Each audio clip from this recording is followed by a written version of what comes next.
Hey, this Black Titanic. Hi, everybody. Happy June the 10th.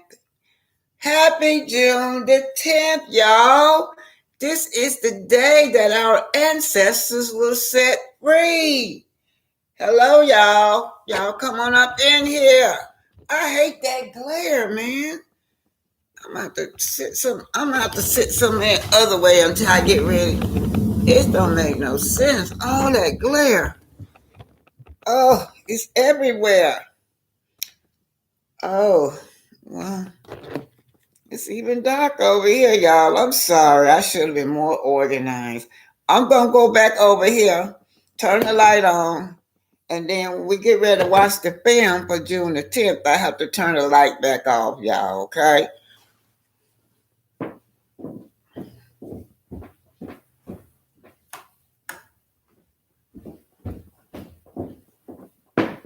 Can y'all see me now?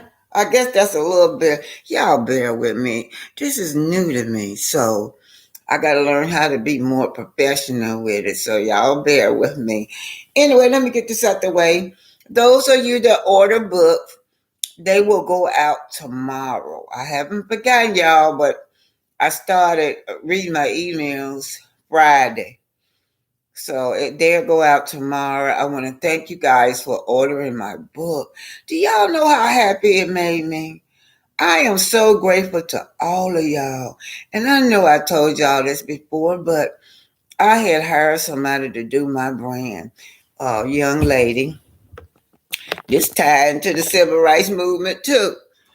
And the reason I hired her, she said she was doing work for the five little girls. When that church got bombed, when Martin Luther King Church got bombed down in there, down in Birmingham, one of the little girls survived. Her name was Sarah. And her that's the story that this girl was working on. I'm gonna call her name because she scammed me. Her name was Zon Pickens. With all my little, I'm gonna put their picture up because they done scammed me out of thousands of dollars. I mean, thousands and thousands of dollars this girl scammed me out of. So let me tell you what happened. It was an older lady on Facebook, and I trusted her because she was older than me. She recommended this girl to me. So the girl said she was in Atlanta. We met up in Atlanta and talked. And then, I talked about the direction that I want my books to go. She was telling me about her resume. And then she was telling me that she was down there in Birmingham, working in Birmingham on the five little girls. The kids that grew up, they got bombed in the church. Well, y'all know Birmingham and Bessemer right next door to each other. I mean, it's the bed of the eye from Bessemer. You're in Birmingham. So when the church was bombed, one of those little girls I knew. And so we went down there and we walked all through the rubbish. Smoke was still up there, bodies was everywhere. Me and my mama. That was down there in Bessemer when they did that bombing of that church down there. So she said that she was working for Miss Sarah, the survivor. That's why I heard her and I thought, oh, how wonderful. And she told me she went independent. So she's not no little girl now. She about 49 or 50. I ain't gonna quit calling her no little girl. So anyhow, y'all just saw the video of me down there in Louisiana on one of my Black Panther tours down there. So that's where she from. She's from down there too. So I like, okay, well, she down with the hood, she down with our people. I'm down with her. I'm gonna sow into her company, and then in return, she's gonna help me. That girl took my money. I ain't seen her. She quit calling me. And then what really hurt me about it was I bought my sister. See, she wanted to interview my sister and them too. So I guess she thought she had three old ladies that she could scam money out of because she had already scammed money out of me. So we were gonna do an interview in Bessemer, from where my roots come from. Remember now, we interviewing the book, The Black Titanic. Black Titanic came out of Bessemer. That's the root of Black Titanic. So, um, but things changed because she know I got two older sisters older than me, and they are wealthy. They are wealthy now. So she found that out. She said, "Oh no, we go to Huntsville, Alabama." That's what she said. She gonna go to Huntsville because they and we got, so she rented a suite in Huntsville, Alabama, and that's where we had our interview. Now that interview is supposed to be part of the documentary on the book. I hope you listening, Zon. I ain't forgot you, Zon. Her name is Zon Pickens, and the guy that carried the camera, his name is Daryl. I can't think of his last name, but I got it written down. He got that camera with him everywhere, knowing all the time they scamming me. Old lady, I could have really blessed the socks off of her butt had not she been so crooked. I was ready to bless that girl. I thought she was the sweetest thing. I just loved it, that girl. And the girl was scamming me all the time. So anyhow, I ain't gonna say no allegedly. It ain't no allegedly with you, Zon Pickens. You know you scammed me and took all my money. So thousands of dollars, thousands of dollars. Yeah, y'all. And so, I brought my two sisters in, but see, she didn't count on one of my sisters. One of my sisters now, she gangster. She old, but she gangster. She like a mud deer. Honey, that sister right there, that's a real live mud deer. And she picked up on it too. Because after that interview, she interviewed us for the books, and they know more about the book than I do because they was already grown when I was a little child. So I thought, well, if we're gonna do a documentary on the Titanic, bring the two older sisters in. They really got a lot of tea about what's going on that Titanic. They like almost 100 years old. They got a lot of tea about a lot of stuff, that done happened down there in Birmingham and Bessemer. Them two sisters I'm talking about, they graduated from high school in Bessemer. Dunbar High School. I don't even know if that school's still there. That's been so long ago. But anyhow, that's why I started doing my own thing. I said, I'm just going to take this in my own hands. I can't trust nobody. But let me take that back. It's one person I did get a great result. The guy that designed my book, he's a nice looking guy. He was an artist. I didn't know him, but that boy did not scam me. That little boy, he's a young man. Now he's legit. His name is Jacobus Wolf. He do a lot of artwork. Let me show y'all his artwork. That boy can draw, man. Oh Lord, look what he drew for me. Look, I hope y'all can see that girl. Y'all see that picture right there? The girl standing in the mirror looking at her destiny. I ordered that picture from that boy, and then I asked him about could he design, help me with my book. But I wanted my auntie on the book. I just wanted my auntie on the book. So out of all this thing that went on with trying to get the Black Titanic out, this little young girl scamming me, he came through for me. He did. He really did. So today, happy Juneteenth, everybody. Yeah. I'm so glad I got y'all attention. I'm so happy. Give me my 7 business days to get the books to you guys. Now I'm gonna mail them off in the morning. Yeah, I write other books too. I got that Thug's Passion. That's on a relationship book, like dealing with men, like Martell. Now I wrote that book for myself. I'm telling you, Ariel, you said we older women act like we don't have never done anything. Yeah, I've had my share. After I got my divorce, I had my share of, men that wouldn't treat me right. Yeah. So, anyhow, let's just get back on Martell. I'm not gonna be long. So y'all saw Martell on that trip. He got all them women surrounding him. And then all the rest of the guys, they gonna come in there like act like they surprised that them women was there. I mean, y'all, that's so fake. How they know Montreal was gonna have some women down in Atlanta? They trying to act all surprised for the film. And then Polar, Tiffany husband. Oh, he's Tiffany. You need to get some advice from the first lady there because your man said he need to be taken care of. So the first lady wanna need to give you some advice on sex with your man. Cause he feeling really frustrated.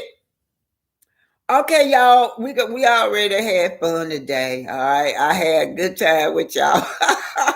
I had a good time with y'all. I'm finna put it over here. We finna do the Juneteenth. It's June 19, 1865 when the slaves were set free.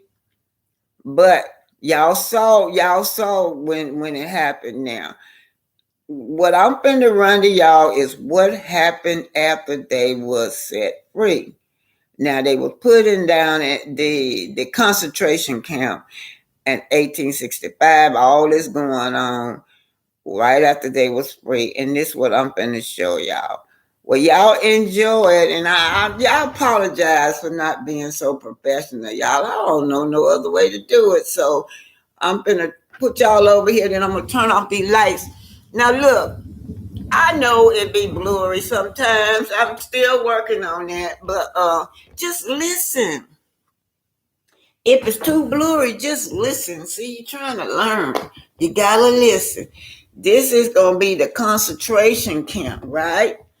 Concentration camp, and Lord Jesus, I just hope this ain't blurry. I know a part of it is. 1865 when they put our ancestors in those concentration camps. Now, a lot of those guys after 1865 was veterans. They were so low down to our brothers would go to war for them and help them win war. When they come home from the army or wherever they been, they would kill them, hang them with the darn suits on, with their military suits on. Oh Lord, y'all need to know who y'all dealing with. Let me got the right thing. Okay, while y'all looking at this, the surgery results. All right.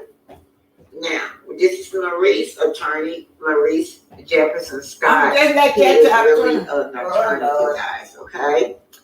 Age 43, Huntsville, Alabama. Now let's look at the relatives. That's not what I'm here for, y'all. Wife, hey, Maurice. His ex-wife, and all right, let me speed it on up. I didn't mean to do that. Oh, Maurice, they all in your business. Here you go. This is this describing what happened. Is this the right one, y'all? No. Oh Lord, I got y'all on. I'm gonna let y'all watch this. Go ahead. 1865, June the 10th. Fighting for y'all rights. This little lady don't be sitting in the house. In the Constitution, the 13th Amendment states that neither slavery nor involuntary servitude, except as a punishment for crime whereof the party shall have been duly convicted, shall exist within the United States or any place subject to their jurisdiction. Although this amendment is said to abolish slavery, mass incarceration serves as a form of institutionalized slavery.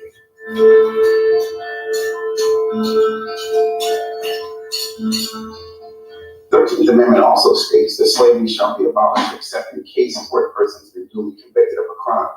So the 13th Amendment actually has paved the way to create a whole nother level of slavery that was basically, and still is, sponsored by, of course, the United States government and sanctioned by the United States government. Before we talk about what institutionalized slavery looks like today, it's important that we understand its origin and how it manifested itself. So what was life like for African Americans after slavery was, quote unquote, abolished? Life for African Americans after the abolition of slavery was brutal. There were several things that were in place that made freedom a really dim prospect for African Americans. Freedom itself was provisional. So you had a situation where you had free blacks, but then you have blacks with no voting rights. But without voting rights, then what's the stop of an embittered South that had just recently lost the war to begin to regain power and then reenact their power in a form of terrorism against black folk? Okay? And they did that. The Jim Crow laws emerged towards the end of Reconstruction in 1877 as a way to keep African Americans socially, economically, and racially inferior to white Americans. Jim Crow was a term that was used for the system of laws that was separate but equal. In other words, you could, because African Americans had civil rights that had been given to them under the Constitution and other civil rights acts, to do away with Jim Crow laws. Jim Crow laws were saying that you can have separate but equal facilities. Okay, y'all. Y'all know Biden is known as Jim Crow Biden because he really is active in Jim Crow laws. He believes in Jim Crow laws, that black people is inferior. In fact, he has blocked any and everything that will benefit black people. But oh well, some of y'all voted him in the office anyway. And now he's giving us his ass to kick. And as a result, you used to see signs that for colored only or for whites only.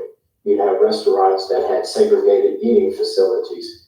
That happened on bus transportation and mass transportation, trains and things of that nature. That resulted in separate but equal facilities being given to people, but they weren't really equal. Many Africans were not allowed to use their rights. They were terrorized from using their rights. And certainly this created, or perpetuated, I should say, a huge wedge in between African Americans and white citizens.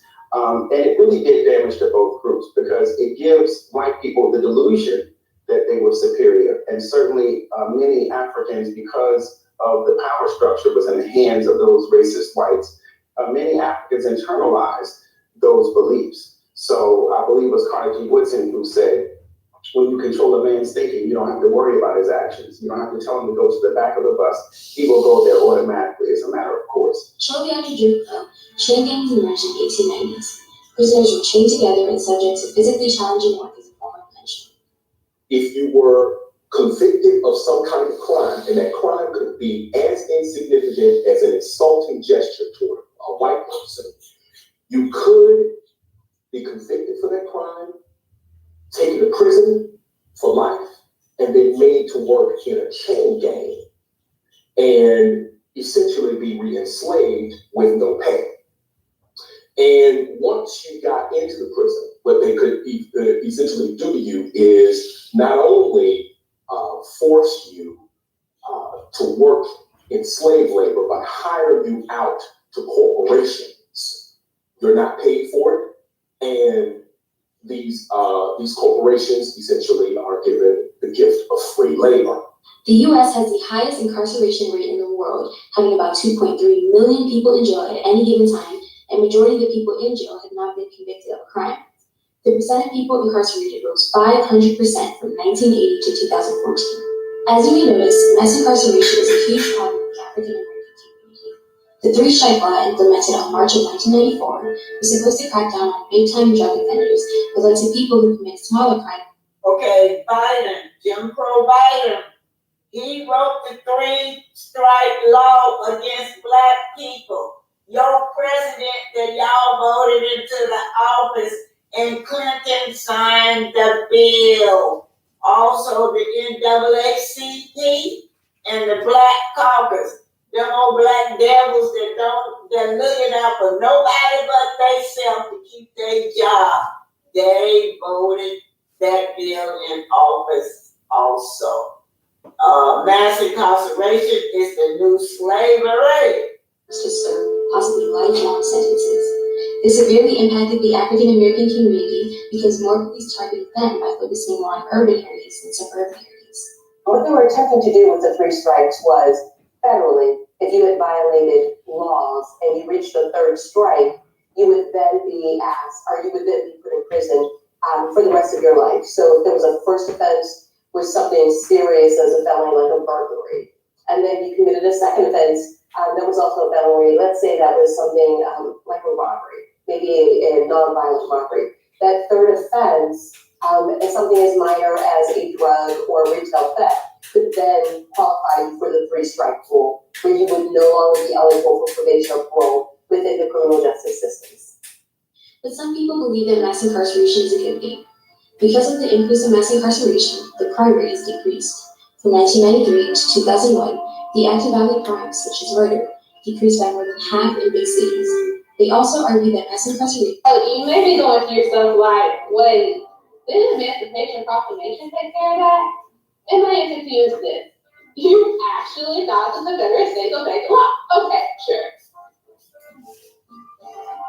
On January 1st, 1863, President Abraham Lincoln declared all slaves held in Confederate States to be free.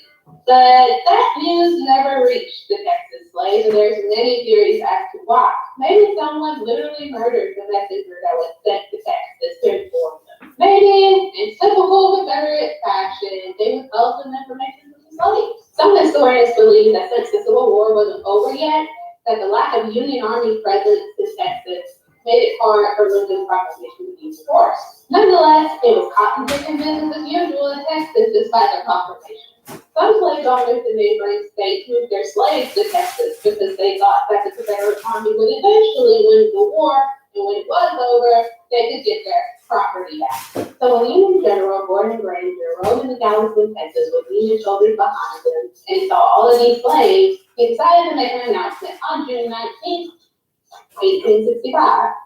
First off, a proclamation was made from the president to free all these slaves 2.5 years ago. Second off, you are no longer slave owners and slaves. You are employers, and those are your hired workers. Some slaves did get there before Granger could even finish his announcement. Other slaves decided to go and leave the state so that they could repair their families that were torn apart from the slave trade. Others decided to flee up north. And they lived happily ever after, right? No, of course not. By law, they were free men. But in reality, they were enslaved by oppression and violence. Now, y'all saw the concentration camp. All this was in 1865 too. When the slaves were set free, a lot of them was put into concentration camps. Black bodies still hung for the branches. Some were even shot for every young. But free men and women wanted to celebrate that they were just that free. They created a holiday that was originally called Juneteenth, but then it was kind of tweaked together, and now it's Juneteenth. When they wanted to celebrate the first annual Juneteenth, segregation laws forbade them from using public spaces. Okay, that's fine. We'll celebrate them every month. They dressed in fanciest clothes so they can combat laws that required them to wear ragged clothing. They barbecued, some spirituals, preached religious sermons. Coffee or soda was the drink of choice. And they also ate a lot of red fruits with dessert like strawberry pie and red velvet cake to commemorate the blood that was spilled during slavery. These rituals still occur in today's Juneteenth celebrations, whether it be parades, cookouts, or 5-day festivals. And since whites didn't want to share their own spaces with blacks decided that they would raise their own funds for their own celebration sites, such as Emancipation Park in Texas.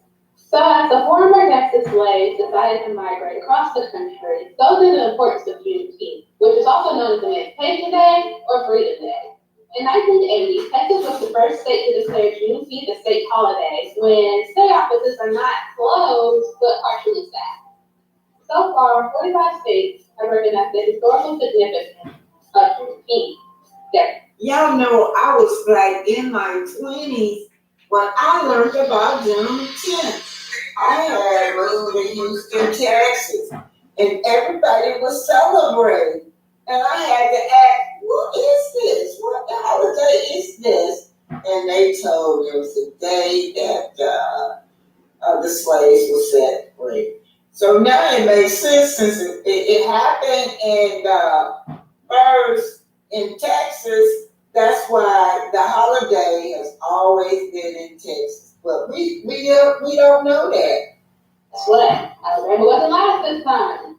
Alabama was the 40th state to do so, but it didn't get the same paid state holiday status as Confederate Memorial Day or Robert E. Lee Day.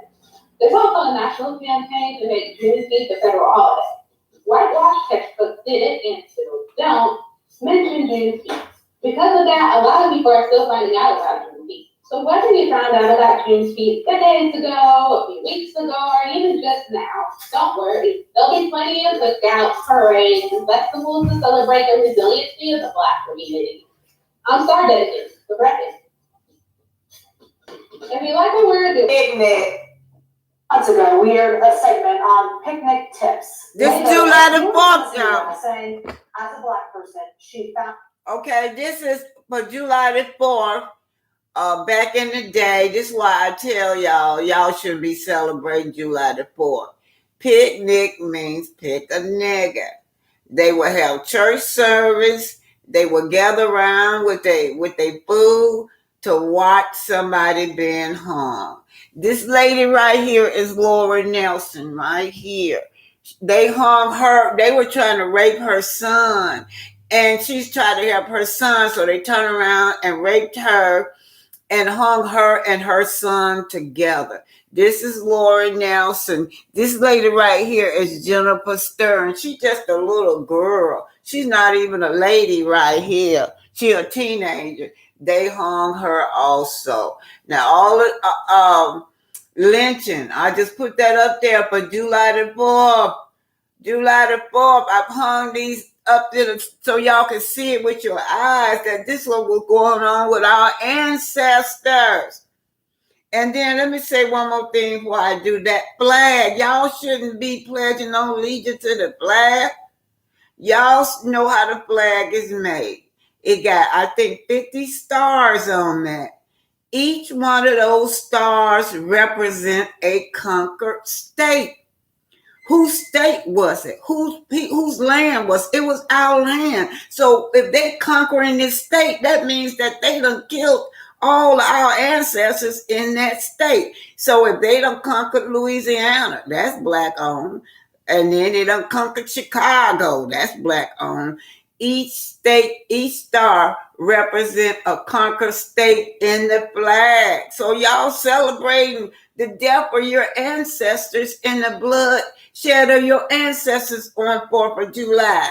That's the meaning of 4th of July.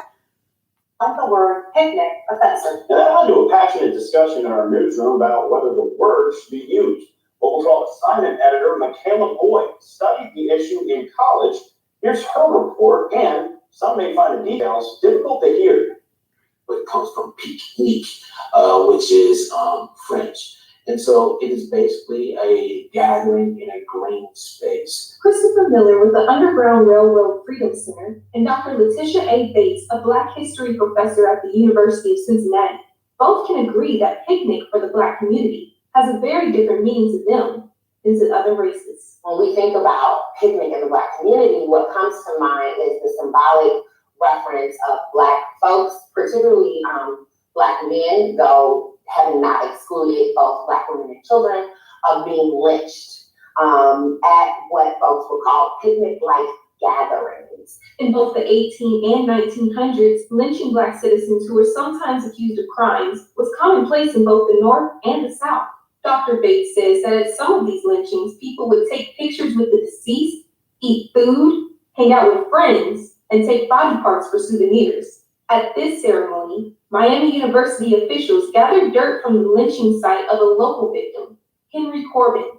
Historian Claire Runkle says that in 1892, Corbin was working for a wealthy white family in Oxford. The newspapers basically put it as is that Henry was this beloved servant of the Horner family, and at one night snapped and attacked Georgiana Horner with a piece of wood and killed her.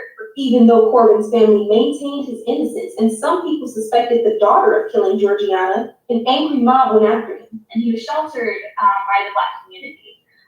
They really tried to prevent his lynching. Claire's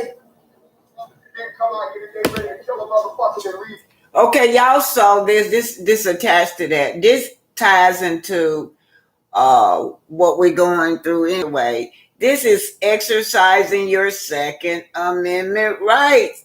We have the right to exercise our Second Amendment rights because it's part of the Constitution. But Grandmaster Jay is the leader of INFAC. He founded this black militia. Now y'all know it's not without controversy. A lot of black people, they just scam. They just don't want it to happen and it's scam. So we had a lot of negative publicity. He had a lot of negative publicity behind it.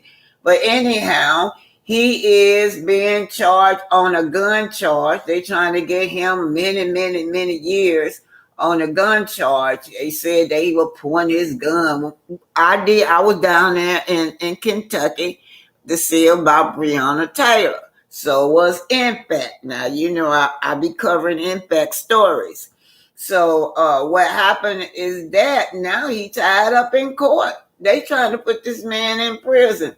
And also another one up there, Ozone. They taking him down. Ozone was his top security. He in prison. They trying to claim he killed the cop. So anytime black people try to start something that for protection for us, the government moves right on in and take it all down. So now they done created this new thing for black men. Since it's a black militia called a Black Extremist Group. That's what they call it now. But anyway, I just want to apologize to Grandmaster Jay if he listened to this. When I was showing those films, the last video of INFAC, I forgot to mention his name. He is the leader INFAC. Also, you guys not really into politics. He ran for president of the United States. John Fisher Johnson. He ran against Trump. Now y'all know they ain't gonna let no man with no military mind like that be no president. These white folks think they gonna be in trouble. Anyway, go on. Got my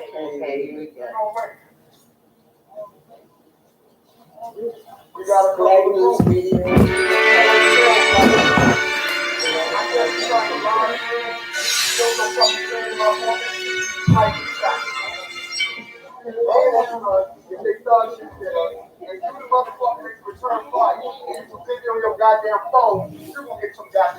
I want to go back because I got to show. I'm going to show y'all some. Oh, I better went back too far. Then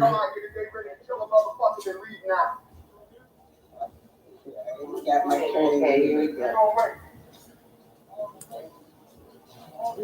we got a black news media here covering.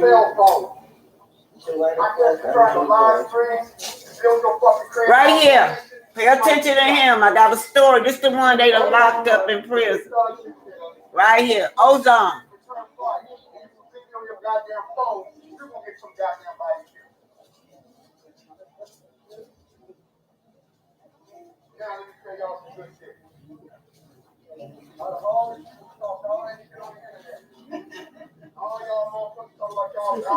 Black news media.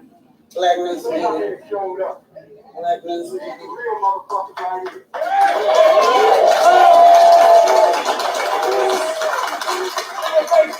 This is Arnold recording you. Arnold publisher recording you. Black news media. I want y'all to understand at the same time we doing this, there's another group just like you in Phoenix, Arizona right now listening to me, looking at me. We in two cities Grandmaster on coast at the same damn time. NFAC is a black militia. So all the white folks listening, we come to put you motherfuckers on notice. We're tired of talking to you, we're tired of working with you, we're tired of all that shit. Y'all want to keep doing shit to us? From now on, whatever you do to us, we're going to do to you. This is Atlanta, Georgia, y'all. Okay, now I'm going to go to somewhere. Just bear with me, y'all, okay? Bear with me. I'm going to take y'all to Brother Stephen Styles. Stephen Style. I hope this is the same. Yeah, here you go. Right here. This is my neighbor. Now, I showed y'all that was in 1776 when y'all saw that woman hanging. They still hanging us today. Did y'all know that when 2000 hit, the year 2000 hit it's almost equal of hangings to back in the 50s and the 40s of black men and women. Hangings, especially down here in Georgia. This is Brother Style right there. Y'all be looking at them woods them woods. I told y'all I own that forest in the back of my house. He lived behind the forest. They hung him. And they try to say that Stephen Style hung himself. It was suicide, but he had his hands tied behind his back. He had an active ankle bracelet on. They would never even talk to the family. They didn't have a decency to talk to the family. They just put it on the news that it was suicide. Every time they try to talk to the family, they wouldn't listen to them. So a bunch of comrades came down. Some Sister Muhammad, y'all saw her on the film. I told y'all she was the leader of the new Black Panther Party, the one that was speaking. She came down. And then Ozone. I told y'all to watch out for Ozone. He was the top security for Impact. He's there. But they done took Ozone down. They taking them down one at a time, the government, because they don't want no black militia in this country. All right, y'all enjoy it. I'm going to speed it up to where it needs to be at.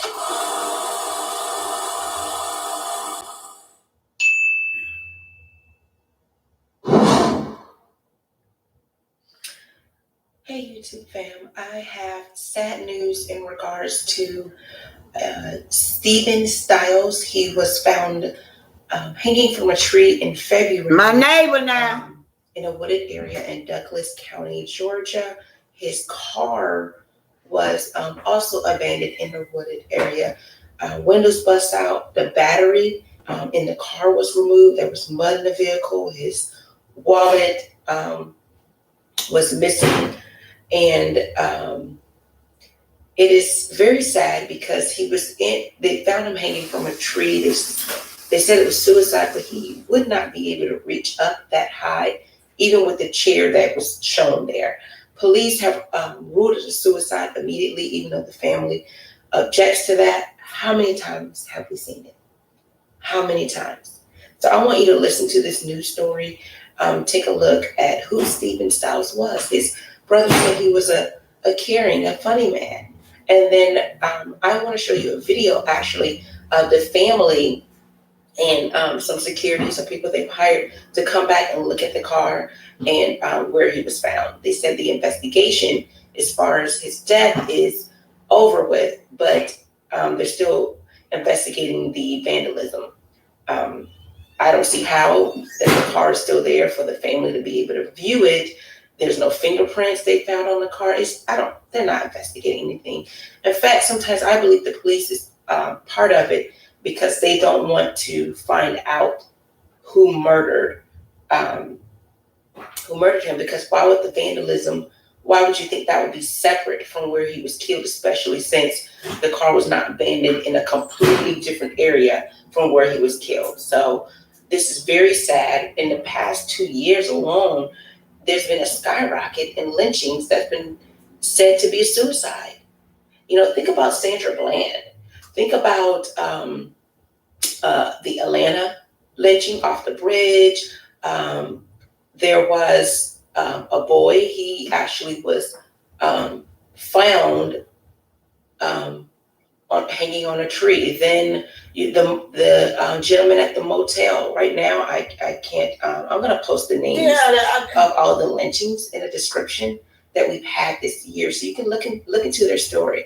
But listen to this news story and listen to what the family has to say after they went back to the crime scene. Now my comrades gonna go down now and hit the like button. Tell me your thoughts. We have to remember Stephen Stiles. Yes, his life mattered. Yes.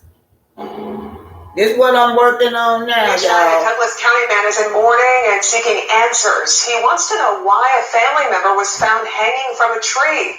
Investigators consider it a suicide. Well, Fox 5's Alex Whitler spoke to the dead man's brother, who says he's not convinced his loved one took his own life.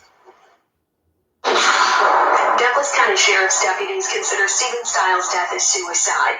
His family says that decision seems quick, considering investigators are still sifting through reports of vandalism to his car, and his Facebook page was hacked around the time of his death. Only thing I can think of is, racial activity. That's not a typical way for a black person to commit suicide, to hang themselves. Keaton Stiles says it's hard to believe his brother Stephen would end things like this. We used to tell each other all the time that, we all we got. With his parents gone, he says he spoke to his older brother Stephen Stiles as often as he could. He was a kind-hearted person. He was funny. He loved a joke. 43-year-old Stephen went missing in February. Family says the timeline of his disappearance is unclear, but they sensed something was wrong when investigators found his car around the 20th. They say it was in the woods, not far from his grandparents' home on Mason Creek Road in Winston. And the car was all messed up.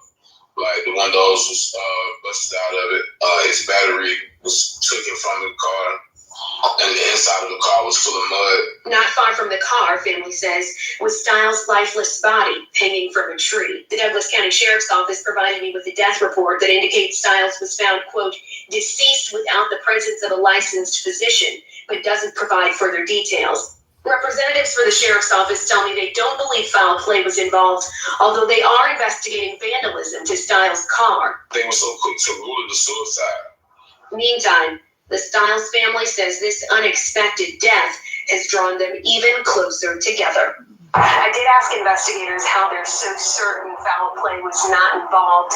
They told me they cannot comment at this time, and the case is still under investigation. If you know anything about Stiles' death, you're encouraged to contact the Douglas County Sheriff's Office. We can open up the trunk first. This brother Stiles' brother. Now these my comrades. This blue stuff right here. Sorry about that. Real quick.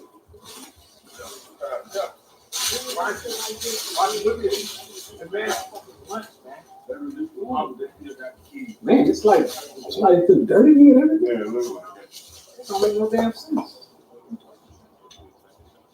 And it's got to be fingerprints in this motherfucker. Now, why we should be able to see the investigation? Okay, y'all. What they're doing here, these are different groups to merge together. You got some Black Panthers up in there. You got some INFAX members up in there. You just got people that is concerned about why they're not doing anything about this black man that's being hung.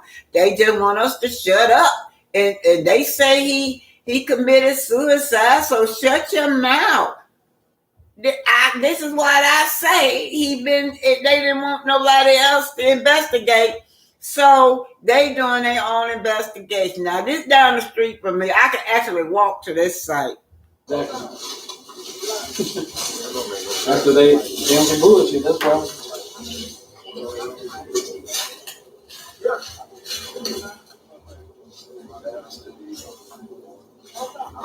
I'll be damned. This is a fucking hate crime.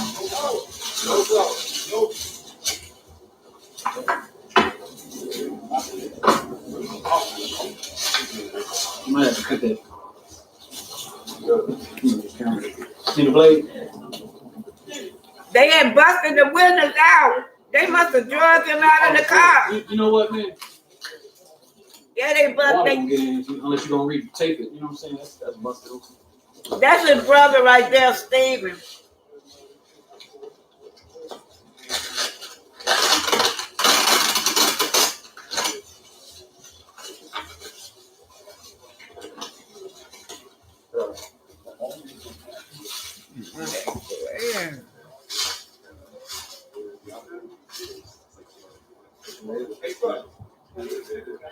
Y'all probably can't see her. It's glaring. Can you hear?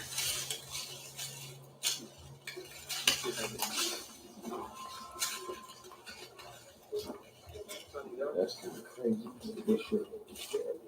Like somebody just throws dirt in this. That don't make sense. I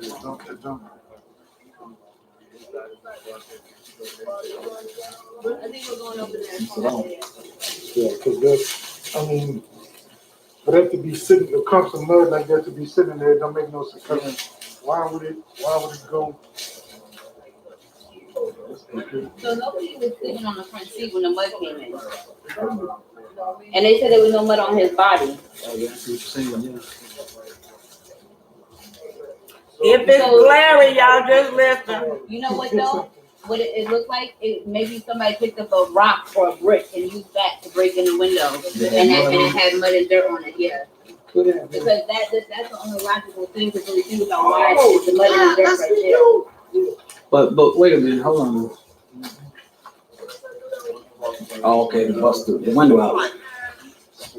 Okay, yeah, that's pretty good. That could be the case. That could be the case, yeah.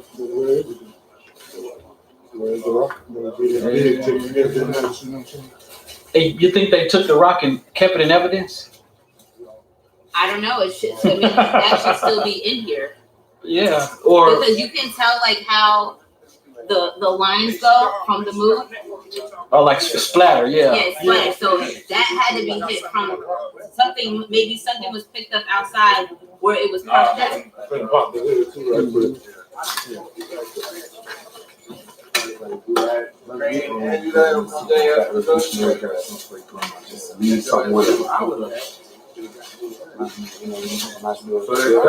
they cut the battery. I don't know. They took it. Cause I think it's you know, I think these new cars be having like them sensors. Yeah, so I mean, if you cut the battery out, that motherfucker, you can't find it. Oh, you know what? That makes sense. Yeah. Did they stole something? Yeah, they took the battery. So how they release the car and they don't have The police know about these? Do they? Yeah, they say that the car. Well, they released it from evidence. See the number on the. I know. What happened to the battery? They don't have many answers. It's suspect. No, it's a suspect. Now we need to know, and we make sure we had to take a picture. And ask the negro, you know, the guy was talking to you was over. Did he know about the battery is missing? Man, well, they supposed it was in evidence, thing, bro. They just made it through investigation and came back home. They wanted it messed up. They cleaned the side cool? No, bro. Man, it looked like this was like it was threw up in there. I skid across. Yeah, it was through this window right here. It got through up there through the window. Bro, somebody threw out in the truck next to this motherfucker. But how did he get up there like that? So apparently, we off the trail. So he would have had to walk from there into here if he left his car there.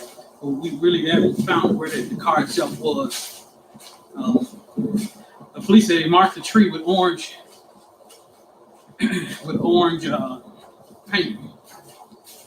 Okay.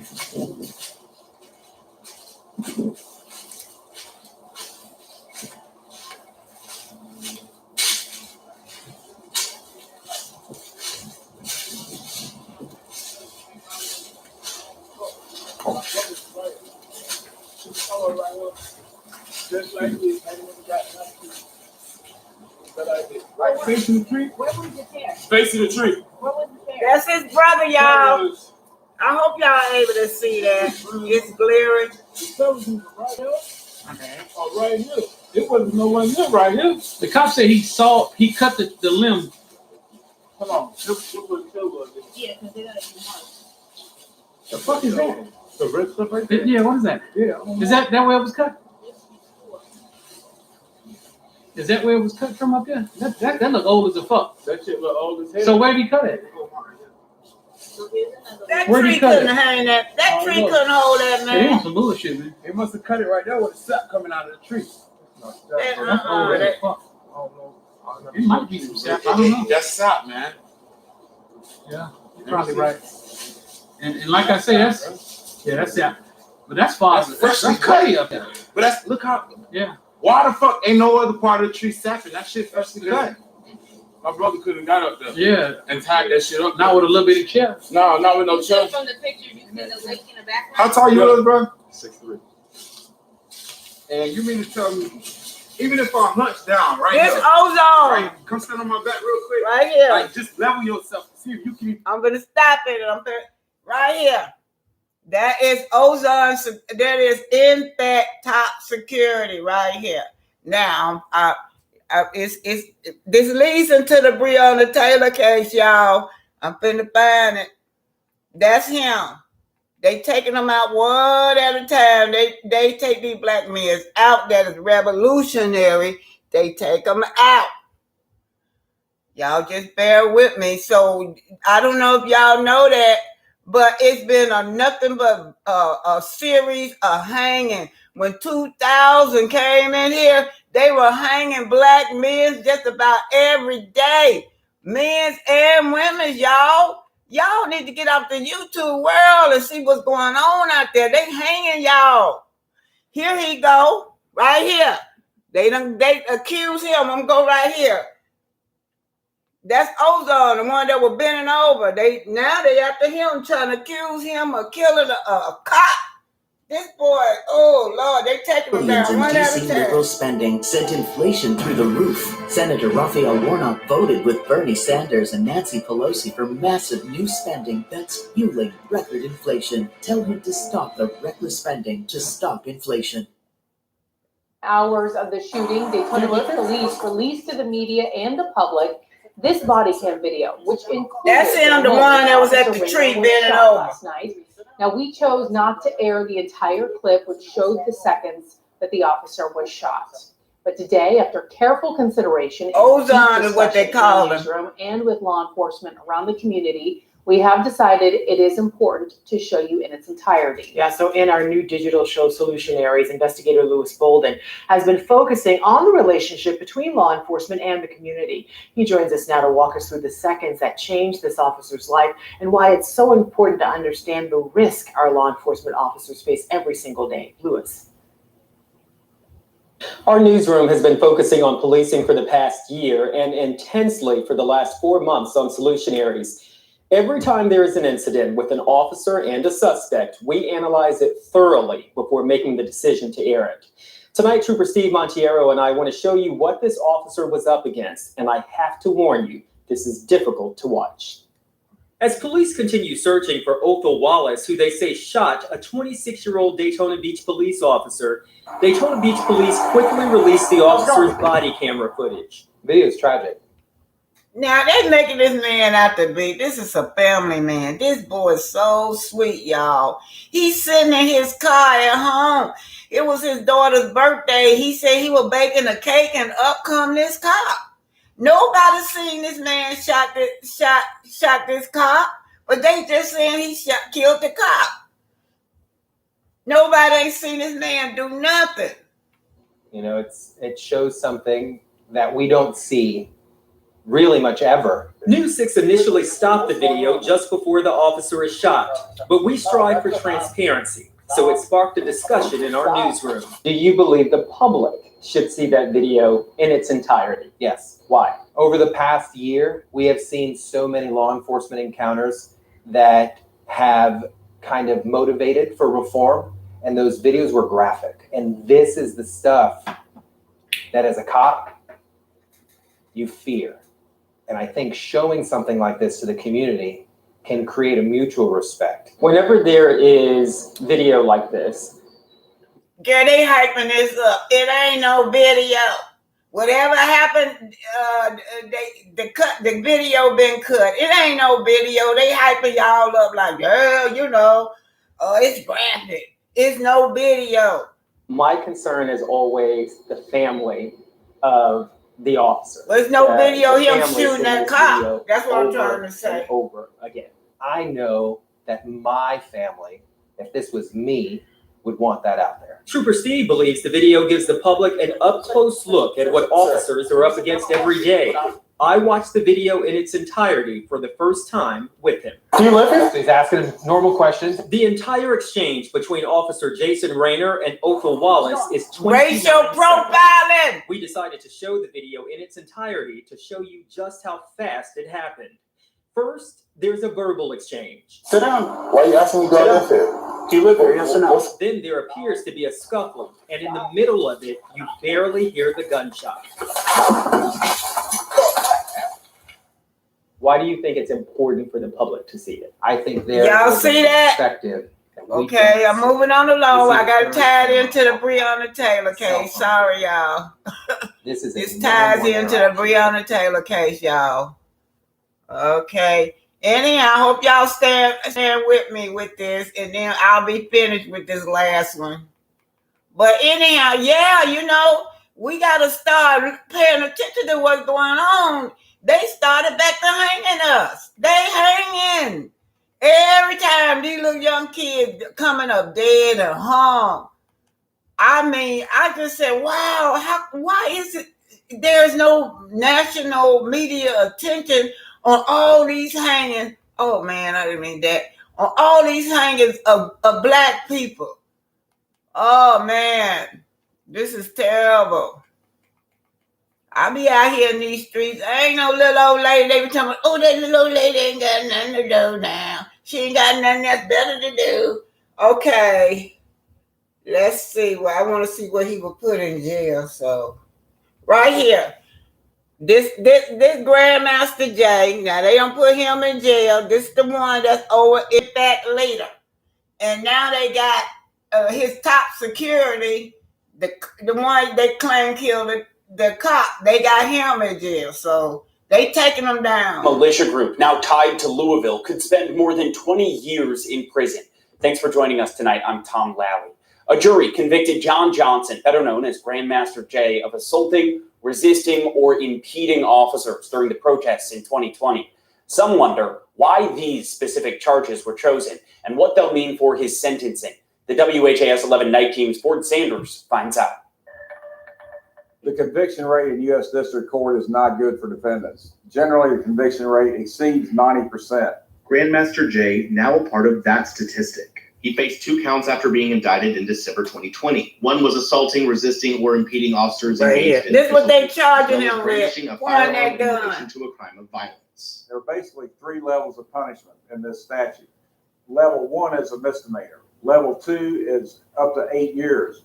He got the enhanced penalty of up to 20 years because this enhanced penalty requires whoever in the commission of acts described in subsection A uses a deadly or dangerous weapon. Thomas Clay is an attorney in Louisville and says, with the way the law is written, the presence of the firearm led to why prosecutors chose the most serious of possible charges. Jeffersonville, Indiana attorney Larry Wilder says there is also another layer to that first count. That's Grandmaster J, y'all. Add the layer of the federal officer. You add the layer of the gun, and then it becomes the federal officer enhances it.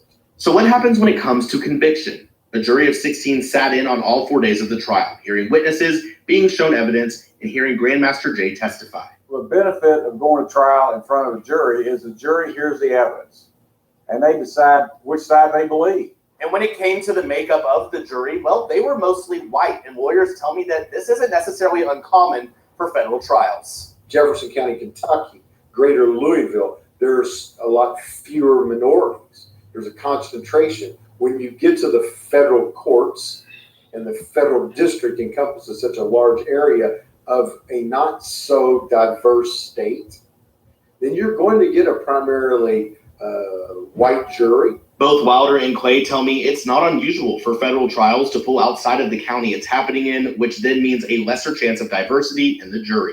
For the sentencing, This at Breonna Taylor. based on a number of down there at the Breonna Taylor. employment status, amongst others. There's going to be a lot of argument that's going to be made to mitigate the potential sentence, and the judge has the ability to do that. We're seeing that in Washington, D.C. right now with the insurrection, January 6th insurrection prosecution. Clay saying it could be likely Johnson will see a minimum of 7 years. In Louisville, Ford Sanders, WHS 11, on your side. That's for federal charges. On a state level, Johnson is also facing 5 counts of wanton endangerment for this same issue. Okay, y'all still there? Happy Juneteenth, June 19, you guys. I'm gonna go and make I'm gonna make a string bean casserole for the men's in the family. That's what they requesting for grandma. So I got to get off the internet and make this string bean casserole. And they want a sweet potato pie. That's what they want grandma to make for them. Happy June the 10th, June 19th. You guys enjoy the rest of your day, okay? Love y'all. Thank y'all. And remember, all those that order a book, I'll send them off tomorrow. Thank y'all.